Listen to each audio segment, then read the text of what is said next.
Jackson, I'm so glad you could join us today. Thank you. We want to get as much information as we can about your experiences here in Tulsa. So what I first need to know is just some basic background information. For instance, your full name. Barbara Sparks Jackson, Date and place of birth. Nashville, Tennessee, April 14th, 1924. Your parents' names. Iva May Ward Sparks and Robert B. Sparks. Were they from Tulsa? My mother was from New Orleans, Oklahoma, which is near Norman, Oklahoma, when she was born, where she was born. And my father was born in Winsboro, Texas. Okay. Did you have brothers and sisters? No brothers, no sisters. Did you have any ancestors from Tulsa at all? No. Okay. Where were your ancestors from, the people before you? They were from Oklahoma in a little town called New Orleans. It's between Shawnee and Norman, Oklahoma, was a community there. That's where my maternal grandparents were, and the rest of them were from Texas. Okay. You had a spouse? Yes. His name? His name was James Castina Jackson, and he was from Oklahoma City. Okay. Did he have children? We had 2 daughters. Their names? Meredith Patrice Jackson and Janice Cheryl Jackson. Now, what year was Meredith born? 1954. And Jan was born in 1950. Were they born in Oklahoma? Yes, they were born in Oklahoma City. Okay. Tell us about your level of education, please. Well, I am a graduate of Douglas High School, class of 1941, Oklahoma City, and a graduate of Spelman College, Atlanta, Georgia, in 1945. Okay. What is your do you have a religious background? Yes, I'm Baptist. Okay. Were you active in the community? Was this community In Tulsa. in Tulsa? I came to Tulsa in 1948, the year I married. My husband was already here, and he was over the North Tulsa Baptist Center. And I came here in 1948 when we married. Your husband, did he have any relatives who were in Tulsa during the time of the 1921 race riot? No, not to my knowledge, because my husband was born in 1922 in Oklahoma City, so. Okay.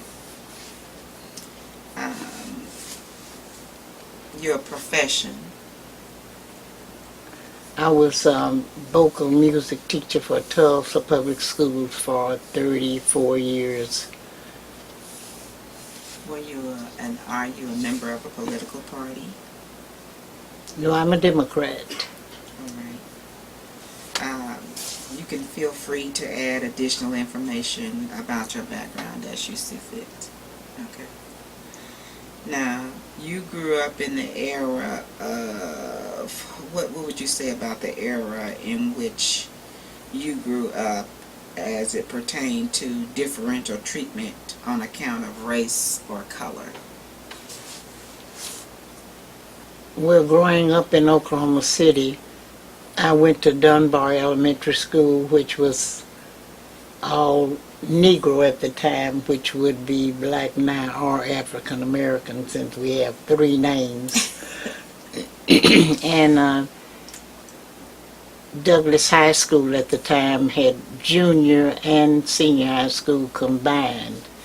So I went to Douglas in 7th grade through the 12th grade. And after graduation, I went to Atlanta, Georgia to Spelman College.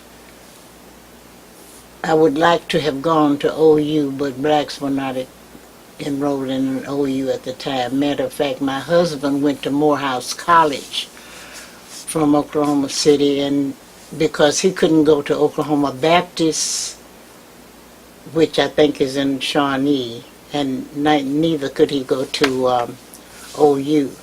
So we had to leave the state to go to school in Atlanta, Georgia. About what year was that?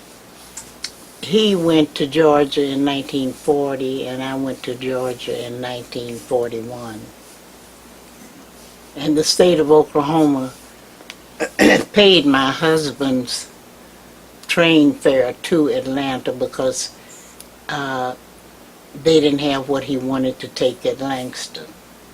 And I often say, if the black people had known that Oklahoma would pay you to go somewhere else, we probably could have broken the state of Oklahoma, just take something that you couldn't get at Langston.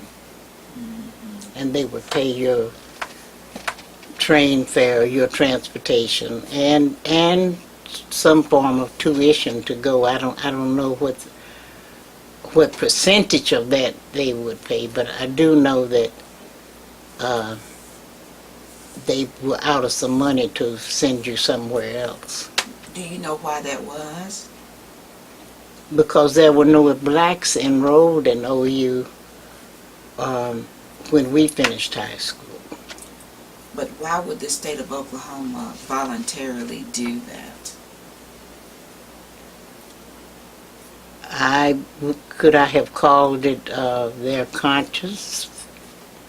Or Oklahoma was just segregated, and there were supposed to be separate but equal schools, which we know wasn't the case, because we would often get books that had been used, that had been discarded from the white schools. They would send them to our schools. Even to typewriters wouldn't have all of the letters on them, what might be missing. We got the used typewriters and books. This is in Oklahoma City? That was in Oklahoma City. Mm-hmm. Okay. Under the differential treatment on account of race or color, what was it like growing up in Oklahoma City under those circumstances? All I can remember in Oklahoma City, we always, when you got ready to go to town, that everybody took care of their needs before they left home to go to town, because even the bathrooms you couldn't use. If they had them, they were in the basement of the building, and there were no places to eat, so you downtown. So when you went to town, you just went to town. Could you shop in the stores just as the white customers did? Well, as far as I know, coming up in Oklahoma City, but when I came to Tulsa, there were floors in Tulsa that blacks didn't go on, especially in the millinery department. You couldn't try on a hat where everybody else tried their hats on. They had a different, the bathrooms were separate, and they would have white only on them. I noticed, but I was grown then, but as a child I don't remember too much. When you shopped as an adult, could you shop on the same days and at the same hours as white customers? Well, I'm sure you could. Now, are you speaking of earlier as a child? As a child and as an adult. Either or. I don't remember too much about that. I know we went to town and we went to the stores that we went to. I don't remember any discrimination along those lines at the stores. Okay. Were they water fountains and etc. marked color in white, or do you recall? Now, as I said, the bathrooms were different, and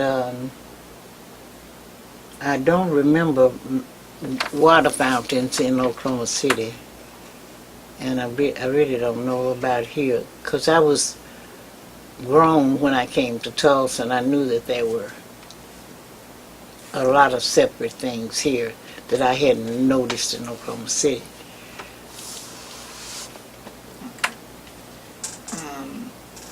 Do you remember or know anything about Tulsa's Greenwood District, the African American community, from your experiences growing up in Oklahoma City? Well, when I came to Tulsa, Greenwood was flourishing from Archer to Pine. You had the small hotel, you had there were 2 drugstores, we had dry goods stores, and everything was confined between doctor's offices, between Archer and Greenwood, which was, I didn't see that in Oklahoma City. What year was that approximately again? Well, that was in 1948. When you came? Mm-hmm. Okay. So you saw Greenwood. This was after the race riot had happened, obviously, if you were born in a year after the race riots.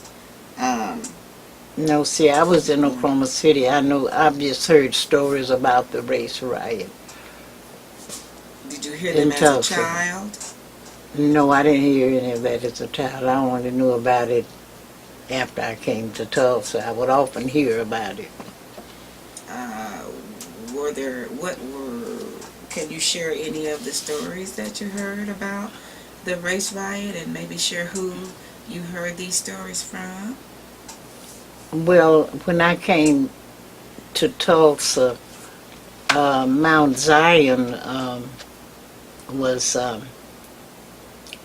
church that they had a basement where they had church, and that's where I got the information that that particular church had been destroyed during the riot. And that was one of the first churches that I went to when I got here, was Mount Zion. And since that time it has built, but they were just worshiping in the basement at that time when I moved to Tulsa. Was there a structure above the basement? No. Nothing was there? You just went, the church that's there now, it's the same, but the church is built over it. Okay, so there was nothing but just you went down into the ground. Mm-hmm. Via some steps. It was just opened the door and went in, and everything was there at that time. Okay. Were there people around then who talked about their experiences during the 1921 race riot? Well, I really never heard too many people speak about it. I heard Mrs. Mabel Little. She was a champion for social justice, and she was my beautician. And I heard more stories from her about the race riot. Matter of fact, she led a lot of demonstrations during her lifetime here, and she had mentioned that she and her husband had just finished buying a new home and had paid cash for everything, and all of it was destroyed. Which she said from then on, she said she would always get something on credit and never pay pay cash for everything since and so they got nothing back. Oh, I see. So I heard more stories about the riot from her than anyone because she was in it at the time that it happened.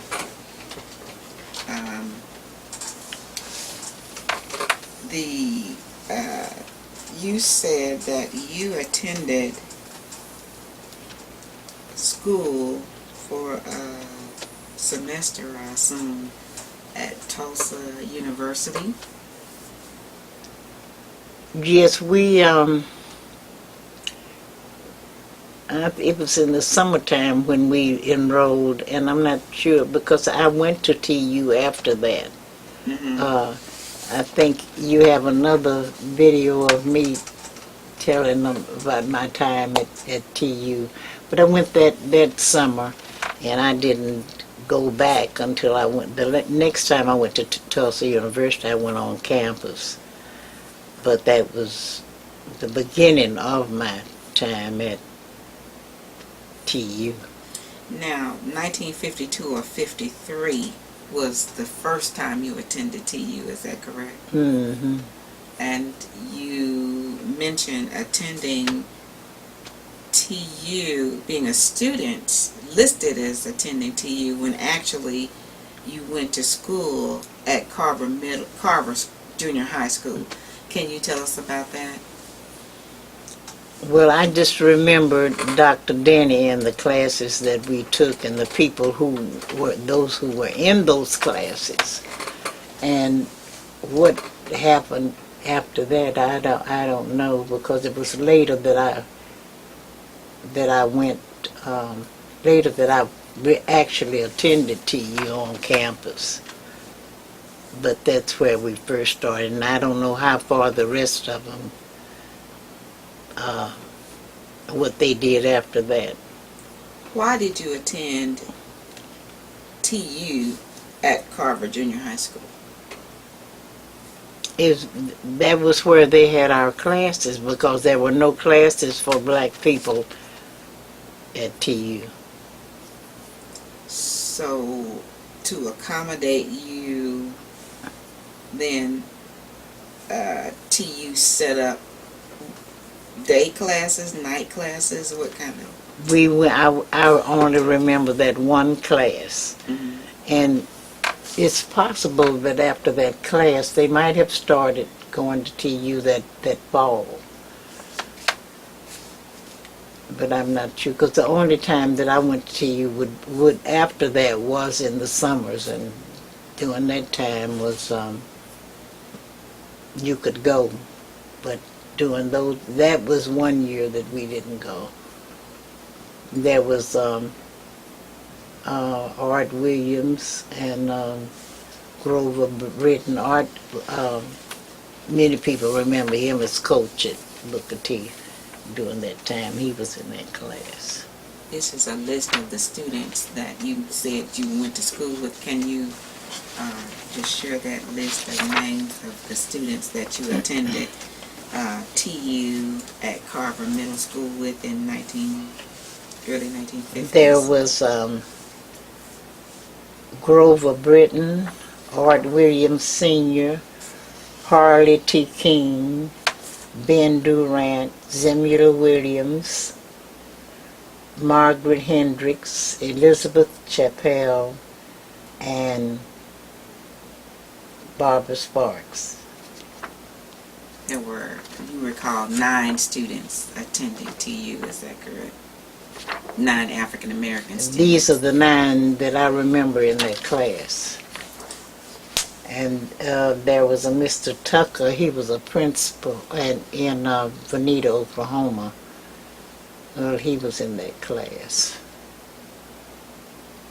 Okay. These are some of the names, and all of the names that I mentioned here are deceased. You're the last one. Okay. Thank you for that. When you attended TU in subsequent semesters of school, were the classes divided? Could you sit where you wanted, go where you wanted, use the same facilities, etc.? Oh yeah, when the next time I went to TU, the class, you weren't segregated in the classes. Okay. Were you treated well? Yes. Okay. Do you know anything, or have you heard any information regarding Dick Rowland and Sarah Page, the people who were involved in the 1921 race riot? Has anyone ever told you any information about those two people? No, this is my first hearing those names. Okay. But I remember Mrs. Juanita Arnold, because I worked with her at Dunbar School. She was saying that she was small during the riot, but she remembered that her family, there was a white family who took their family, and her father worked for that family, and so that's where they went during the riot, and that I heard that from her. That's the only person that, beside Mrs. Little, that I remember saying that they will actually remember the riot. Okay. Okay. The Greenwood district. When you came, you said it was still a vibrant, thriving. Would you say? It was Oh a yes, vibrant, with the thriving? theaters, and then you had the small hotel. Mm-hmm. Down on the corner you had restaurants, and many, after integration, I talked with the white friends that I worked with. They always thought that Greenwood was another city. They didn't know that it was just a street. They thought it was another community altogether. Like, they probably thought it was something like Broken Arrow or something. They called it Greenwood, but we know that Greenwood was actually one street, but everything was on that street.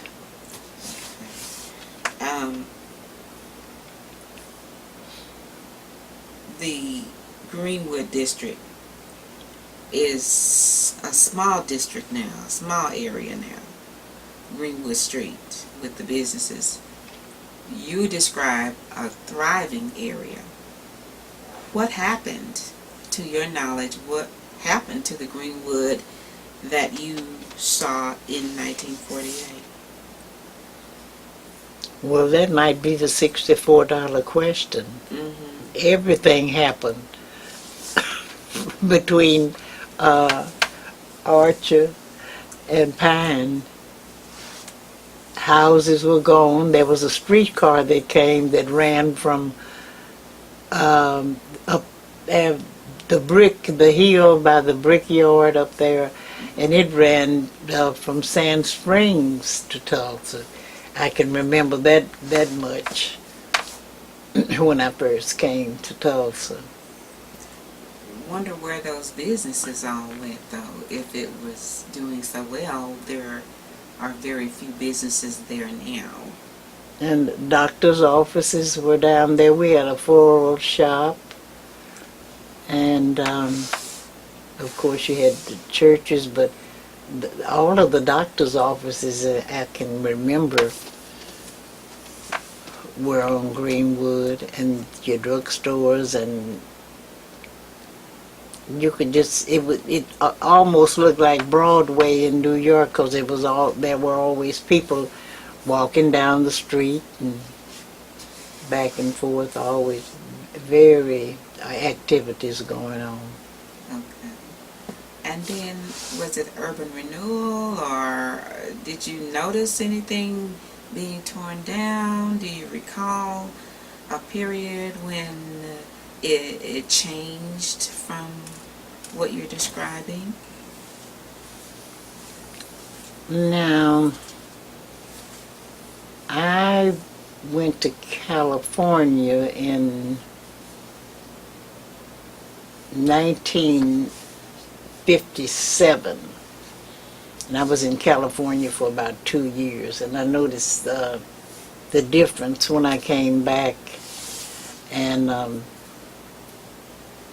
how things had begun to change then. In fact, the area that I live in now, when we moved in that area in 1958, the neighborhood was 50-50. Half white, half black. And we had several meetings at my house, and we called it Neighbors Unlimited. Burroughs School was about 50-50. And then there were houses in my block that had been bombed during the time that just before we moved on my street. But Had been bombed in the race riot? no, this is 1958, but with blacks moving into the neighborhood. Oh, in 1958, homes were bombed? Yes, I know people? there was a man whose name was Johnny Gamble. Some of the older people might have known him. And he was, I think that was in the 600 block, and a block down below me. That house was actually bombed before we moved. And when nobody came in that area, you would go Archer to Greenwood, then make a right turn and go all the way to Peoria, and then where those areas, Coots Edition and out there. But nobody went straight through Frankfort, and then Frankfort became Garrison. Mm-hmm. Mm-hmm.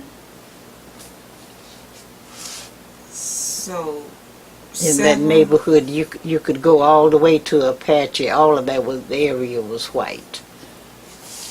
I see. You said several homes were bombed in the area? I know his was. And then the other homes they were destroyed somehow? No, they weren't destroyed. That particular house was bombed. Okay.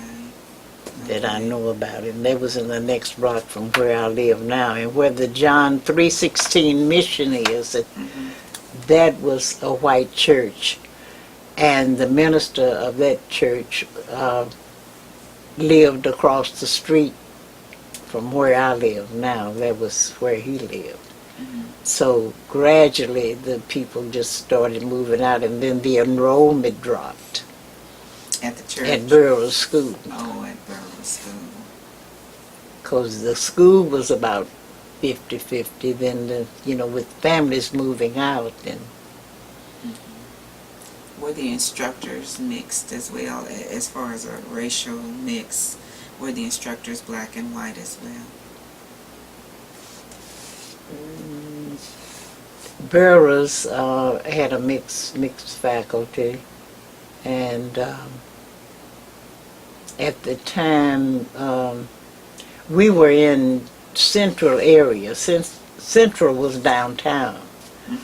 So where we live now, that my daughter went to Central, but as the neighborhood people started in, then they had to move the boundary line, and well, she had to go to Central because that's where she went in. She was in all of the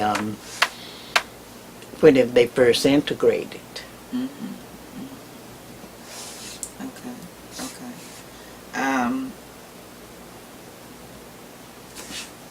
During your time being in Tulsa, what would you say about the racial climate in Tulsa today as compared to what it might have been when you first arrived here? Well, it has changed considerably. My husband was involved in everything that had to do with race, or there were no black butchers at Banfield. It was up on Cincinnati, and they passed out things. Borden's cafeteria, you couldn't go there, so many people were taken to jail for going. The sit-ins, became, and he was a champion for a hospital north, and your black fireman, he was instrumental in all of that, and getting black butchers at which was Banfields at the time. And I remember I was on, after integration, I was one of the first black teachers that they sent south. And I heard the radio come on, and somebody said that my husband was saying with the late Dr. Charles Bate, they were trying to get a hospital over here, that the figures showed that we didn't need a hospital in North Tulsa because we had Hillcrest or whatever, and this is what figures showed. So they quoted him as saying that they said, figures don't lie, but liars do figure. So that was all over the radio in the car, and I didn't know if I'd have a husband by the time I got home. And he got several letters warning him, to stop all of the rabble-rousing before they came out and pinned his ears back. Really? He got all kind of hate letters for speaking out. Now, this was Reverend J. Castina Jackson. Yes, he was right. a minister over what church? He was at Paradise. Paradise Baptist Church. Now, you didn't happen to keep any of those letters, did you? That he got? The hate letters. No, I didn't, but I particularly remember one letter that he got, and saying what they were going to do to him if he didn't keep quiet. And it was signed JESUS. And the first thing he said is, somebody here named Jesus. And we had a big laugh over it because I said, no, it's Jesus. Jesus. Right, Jesus. Oh, my goodness. So we still don't have a hospital in North Tulsa, not like the one that they were trying to get, because when I first came here, there was a hospital, Morton Hospital. Right, Moton. And it had a different name before it was Moton, but I don't recall it at the moment. Well, that hospital was when I first came to Tulsa. Was the hospital for, was it specifically for African Americans or for everyone? No, African Americans, because most of the people, that's where you went to the hospital. Yeah. Okay. The climate here in Tulsa, racially, what do you perceive is the, I know you came in through segregation. Do you feel that the area is still segregated somewhat, or do you think it's more of a racial mixture, and why? It has definitely, we definitely have a mixture now, because I don't know if I'm right or not, but I understand that there are more Spanish people in Tulsa than blacks. And I don't know what the, actually not being, too involved in community things at this point and to what is happening. But I have always thought that Oklahoma City was more metropolitan, I thought, than Tulsa, because I could be wrong, but being from Oklahoma City, I guess maybe just naturally I would think that. Okay. In your neighborhood, is there a lot of mixture of the races in the neighborhood that you live in? Well, right now I have neighbors next door to me that are Caucasian, I guess Caucasian, but they have green hair, red hair, and I don't I don't know they're just in and out, and I don't know what's happening there. But the neighborhoods have changed, and there are many, many empty houses, and you can just look around. We first tried to keep the neighborhood and say, there goes the neighborhood. So there's definitely a change in it, and so many vacant houses is what's just frightening to see. Okay. You live in nearby the Rudisill Library? Yeah, within this area, because I've been in the house I'm in now, I've been in there since 1958. Okay. Okay. So you can see the changes that have been made. Okay. So many. Okay. So if as we close, if you were going to have any final words about whether or not you think the 1921 race riot had any impact on the North Tulsa, South Tulsa, Tulsa overall, what would be your beliefs about the impact that race riot, the devastation, etc. What would you say that impact has been, one way or the other? Well, not being a Tulsan, all of my information is secondhand. Okay. Because I didn't grow up in Tulsa, and I had no one to tell me stories about it like people my age. Their parents would have known about it, and that's why I don't have that much information Okay. on how I feel, either way. But I know about the differences in segregation from the way I knew it in coming to Tulsa. Mm-hmm. Because we had downtown then, it has grown. You can tell by that, and everything went south, and now it seems to be coming back. Because in my neighborhood, we were near to right downtown where everything was. You didn't have to go very far to go to town. In the past, but now everything's more south.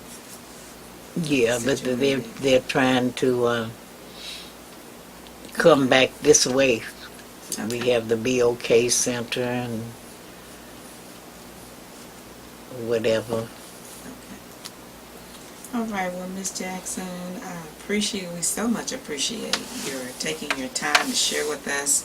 Well, I don't know how much vital information you got for me as, concerning the riot, because, Mm-hmm. as I say, I didn't, You weren't here around that time.